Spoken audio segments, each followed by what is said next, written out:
Okay, good morning. On behalf of Texas Motor Speedway, welcome to NASCAR race weekend here at Texas. We appreciate everyone being here today and through the weekend. Please feel free to let us know if you need anything. Myself and my folks are strategically positioned on the back row over there, and we have our backs to you. That's not trying to tell you all anything, but just don't sneak up on us. But we are here to make sure you all have a good weekend, and certainly Mike Zizzo and his staff first class all the way. We're going to start off our media availability. We have a good day lined up for you. Joey Logano won this race back in, I believe, April. Mm-hmm. Actually won it on a Monday. And but Joey's back to the scene where he is going to try to repeat, I'm sure. He's the driver of the number 22 AAA Insurance Ford for Team Penske. Joey is one of the 8 drivers in the eliminator round, vying to punch his ticket to Homestead, Miami. And so, Joey, just talk about your efforts here this weekend. I know you're running double duty in the nationwide race as well, but talk about your outlook here this weekend at Texas.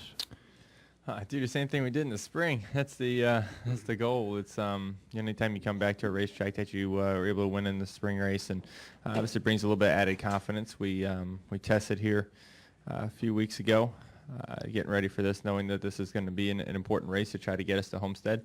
We're lucky we had a good finish last week with a top 5, but it doesn't set you up as well as you want to be, knowing there's only 3 races here. So we got to be able to come out of here with at least a top 5 finish, and hopefully get that win again. So all starts here in a couple hours from practice starts, and trying to tune our AAA Fusion in as good as we had it in the spring. Questions now for Joey. We've got a couple of wireless mics. We'll start right here with, is it George? George, and we'll go over here to Bob, and then we'll go to Dean. We'll get to everybody best we can. George Winkler with NASCAR.com. Joey, as a driver high in the standings at this point, are you going to stay aggressive, or are you just going to try not to make a mistake? I'm going to stay doing what we've been doing. What we've done all year, even before the chase started. We've raced the same way. We've raced aggressive. We've put ourselves in the offensive mode, no matter what the situation was. And we saw it again last weekend. We took 4 tires there. With a green-white checker, and restarted 13th, and went to the aggressive mode and got up to 5th. So, that's the mode we should stay in, because that's what's been working. It's not the time to reinvent the wheel. It's just time to polish the wheel a little bit and make sure we stay out there and keep doing what we're doing, just doing a little better job at it.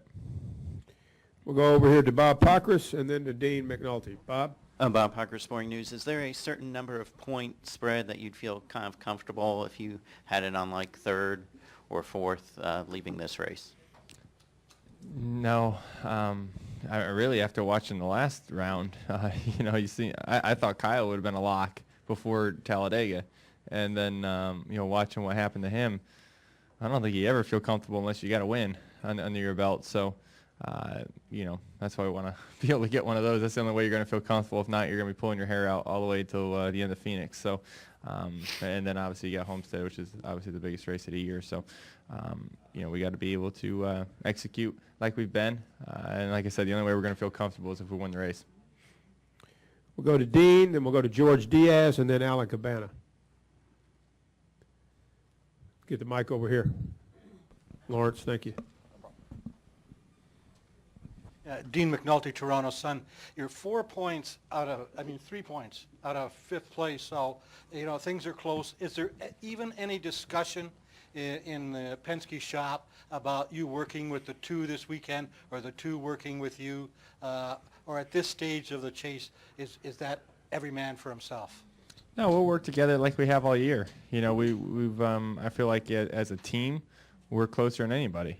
I feel like that's our strength at Team Penske, is that the 2 of us can work very well together, not just the drivers, but the whole team, both the 2 and the 22, and everyone at the shop works together very well. And I think that's our biggest strength. So we can't afford to stop doing that. Like I said a minute ago, we don't reinvent the wheel. Don't change what you're doing. just try to make it better what you've been doing. So we're not going to, bail on being teammates at this point in the season, that's for sure. We'll go to, I believe it's George. Raise your hand, George. George, Allen, and then Kenny Bruce. Yeah, Joey, right here in front of you. George Diaz, Orlando Sentinel. You talked about, not having to reinvent the wheel, but with the dynamics of the chase and the new format, have you had to kind of tweak that formula in terms of reinventing the wheel as opposed to the driving style and the strategy in previous seasons? Well, I was told today that we'd have a 40-something point lead if it was last year's point system.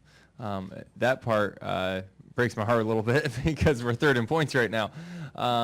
So, kind of doing what we've done last year, or which if it was last year, doing what we're doing right now would have worked great. But, really, if you're consistent in the top 5 like we've been this whole chase, you'll make it to Homestead.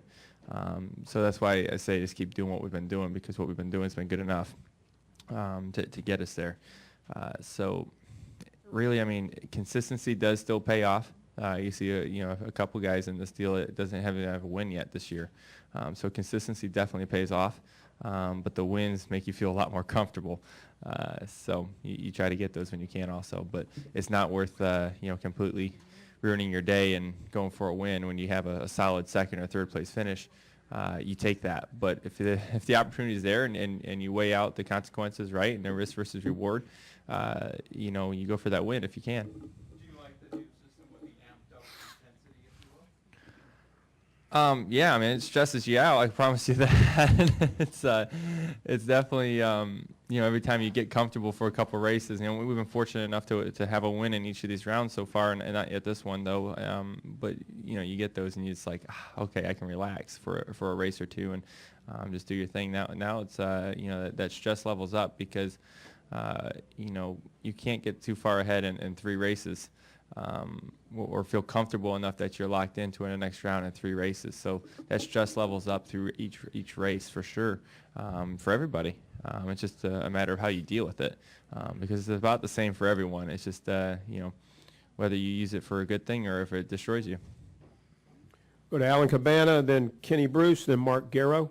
Alan Cabana, NASCAR.com. We've heard all year how the cars kind of evolved, the new ride height rules and stuff. So just how much has changed since the first Texas, and do you still have an advantage, you think, or has a lot changed since then? Yeah, I'm sure something changed, right? Because, it was a long time ago since we've been here, so the cars have developed quite a bit. But like I said, we tested here and kind of had an idea of some of the things we went through. And, probably not a whole bunch. At the same time, we're going to, look for the same things in the car that worked before as a driver. When you run well here, you kind of understand, okay, this is what I'm going to need when the race starts, and you can work on that a little bit more in practice. And I think both Todd and myself understand that a little better after the spring race, and we'll be able to work on that in practice some more. And I think that's a good thing. That's a nice advantage to have. But besides that, hopefully it's all similar. See, it's windy out there today. I'm sure that'll play into effect quite a bit. Go to Kenny Bruce, Mark Garrow, Marty Smith. Kenny Bruce with NASCAR.com. Along those lines, Joey, there are a number of tracks that you guys race at twice a year. You go to Daytona twice. You go to Richmond, Bristol, Dover, Pocono, places like Michigan. What's the bigger difference? The track changes, or as you were talking about, how much the car has evolved from when you were there earlier? It depends on the track we go to, because sometimes the temperature is quite a bit different from the spring race to the fall race, and you see a little bit of different trends and stuff like that. And probably one of the biggest differences, you look at Kansas. Kansas 1 to Kansas 2, how different that race went. Everyone was fighting for the bottom in the spring, and in the second race, everyone's running against the wall. It's a little bit of temperature really changed all that. So I think the temperature swing probably has a bigger difference than anything, but when you look at racetracks that are really far apart in the season, you look at Phoenix coming up next week, what's the second race of the season this year, and it's the second to last race? Something like that. Maybe third race. I don't know. It's something like that. It's a long ways apart from each other, especially this year with the new ride height package. That's going to be completely different than what we ran in the spring, because we've evolved a lot over the past few months.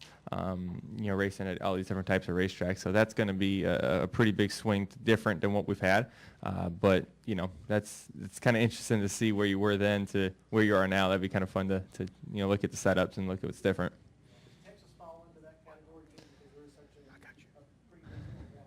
A little bit. Maybe not as much, but probably some. I mean, everyone was still developing their packages at this point quite a bit and trying different things, and people were using up tests and stuff like that, trying to figure it out early in the season. Let's go with Mark Garrow, Marty Smith, and then over here to Jerry. Raise your hand, Mark Garrow. Mark Garrow, PRN. Joey, how would you describe the pressure that you're feeling going into this race and as you move on in the chase right now? Yeah, you feel it. Like I said, you feel the pressure. It's there, and it's there for everyone, and it's probably pretty equal for everyone. And maybe everyone's got a different game plan. Maybe some guys have to win. Some other guys just have to have a consistent finish.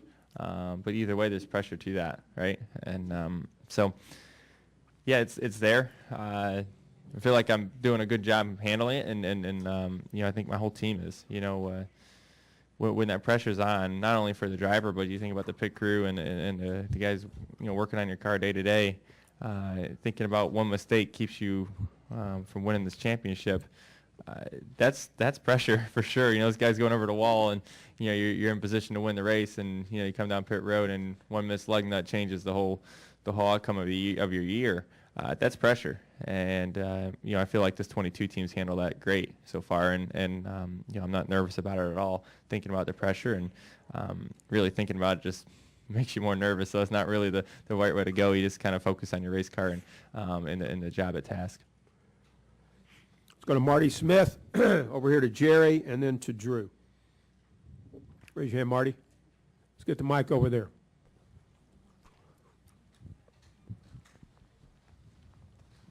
By the way, Alan, where'd you get those socks? Look at those things. Holy cow. I think he lost a bet. I think so. Go ahead, Marty. Wow. You should see them. You can't see them from over there. Sounds as if I'd rather not. You need some sunglasses for those things. Marty Smith, ESPN. Joey, you've had one of the fastest cars all year. So has Harvick. He's at the bottom now, right? Because he had an issue at Martinsville. He wants to pay Matt back, he said last weekend. Don't know where he stands right now with that. But here's my question. When you know that you've made speed all year long with a car that can win, here, Phoenix, they're capable. How little can he afford payback at this time when you know you have cars that can win? Does that make sense? Yeah, that's up to him. Yeah. Not up to me. I'm going to focus on my own deal, but you gotta look at the big picture sometimes, and sometimes the big picture isn't easy to look at, and you want to look at the small picture and what you want to do at that moment. And I'm sure once you have a few days to cool your jets and be able to kind of regroup and look at things, your opinion changes, and sometimes you. I'm not saying he said the wrong thing or did anything different that he wants to change his mind or not now. I don't know. It's not up to me. But I know for me personally, when something happens, sometimes it maybe the heat of the moment, I say something that I probably wouldn't have said if I thought it through a little bit more, or I reacted the wrong way. And I think that's natural, and the way some people handle that stuff different than others, and I think it's just a personality thing. But I know for me, after I have a couple days to cool off, and I can look at the big picture and understand what I have to do when I come to the racetrack the next weekend. And sometimes that's looking at the small picture still. Sometimes you got to look at the big picture. It just kind of depends on the situation. Let's go to Jerry, Drew, and then to Nate Ryan. Jerry Fraley with the Dallas Morning News. I've noticed in each of the first two rounds, it appeared to be a huge increase in intensity from race 1 to race 2. When you went to New Hampshire, when you went to Charlotte, this is race 2 in this round. A, have you noticed that? And B, any idea what might be driving it? A sense you don't want to go that third race in a bind? Yeah, I think that's what it is. I think people kind of know, and you got to get through this this first 2 races was something decent to feel halfway comfortable and feeling like you don't have to win going into the next round. And when something happens to make you feel like, man, you get something taken away from you or something happened, I think that, there's so much on the line that the emotions escalate really quick, and the tempers fly. And yeah, it's fun for everyone to watch. Let's go to Drew, Nate Ryan, and then Lee Spencer. Joey, Drew Davidson with the Four-Star Telegram. I know you've talked about it before, but why do you think Team Penske has been so strong this year, and what would it mean if you guys are able to add a Cup championship as well as an IndyCar? Yeah, we're going for a couple more championships, going for the Nationwide Owners Championship also along with the Cup one here. So, yeah, that would be a dream season for sure. It's already been a dream season for us in the 22 car, and with a lot of top 5s and 5 wins, and but we're not stopping there. We want more. We want to get Roger that Sprint Cup championship trophy, and that's why I said we're both still working together, both teams. We're both doing everything we can to make that happen, and we're all working together to try to win that Owners Championship too. And what makes us strong is people. Everyone can buy the same tools and same equipment. It's the people you have running those tools that makes a difference. Everyone can buy a 9/16 wrench, but not everyone turns it the same way. And I think that's the difference. The people back at the shop, people that come to the racetrack, the way we all communicate, the way we do our jobs as professional as we can, and the best we can. I think that's the difference. Between teams, and there's always areas to improve on for sure, and that's true with every team, I'm sure. But that's to me, I think what makes a great race team is the people, because we all can buy the tools. Take 3 more questions. Nate Ryan, Lee Spencer, Jim Utter. Nate Ryan, USA Today Sports. Joey, when you talk about staying on offense and always taking 4 tires, the win you had here in April where you had the green-white checker and you still came down and took 4 tires, did that kind of cement that strategy, and was that a moment in the season where that the team sort of realized this is the way to go, this is the way to play it for us? It worked that day for sure, and each racetrack's different.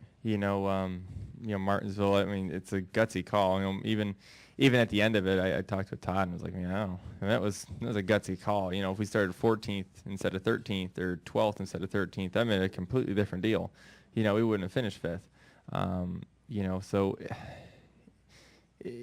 there's so much to weigh out in such a short amount of time to make those calls. And Todd's done a great job at calling them. I'm not saying 4 tires is our call every time. But I do personally rather be on the offense instead of the defense. I feel like I'm a better driver on the offense.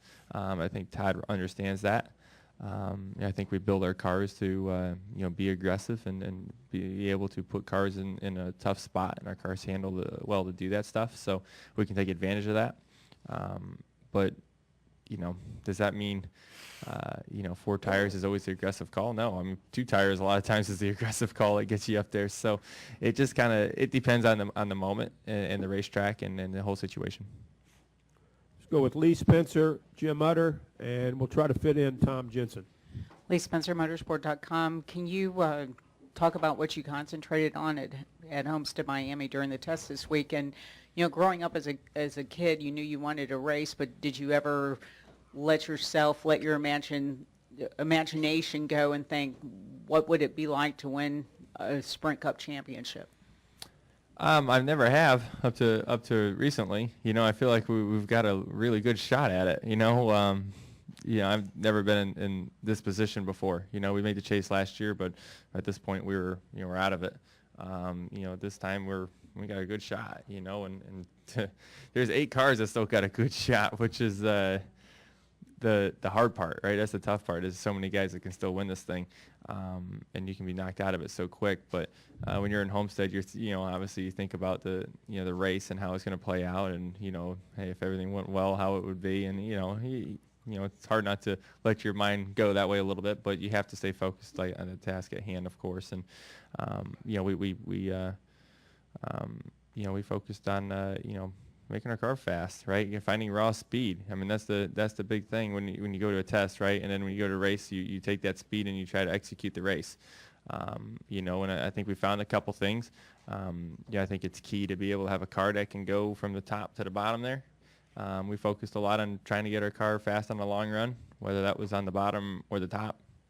And that's a challenge there for sure, because when you run the wall there, you're right up against it, and it's neat. It's a lot of fun. It's hairy as heck, but it's a lot of fun to do it, and to be able to run that long of a race up against it and not touch it. I think that's going to take some amazing concentration, along with everything that's going to be going on in that race. You got to be able to stay focused, and I think execution is going to be the name of the game there. Having a fast car is a big deal, but I think everyone executing and not letting pressure get to them will be the guy who wins the championship. Two more, Jim Utter and then Tom Jensen. Jim Utter, Charlotte Observer. When Brad was doing his Chase Across America thing before the chase started, he said if I had to pick a couple other people besides himself who he thought might be at Homestead, you and Jeff Gordon were the first two people that came to mind. And here we are a couple races away, and both of you are sitting in good position. When you look back at this season and why your team, all the reasons your team thinks has a good chance to win a championship, how much did a role in your performance on the intermediate tracks play in making you all feel that way as you close the season down?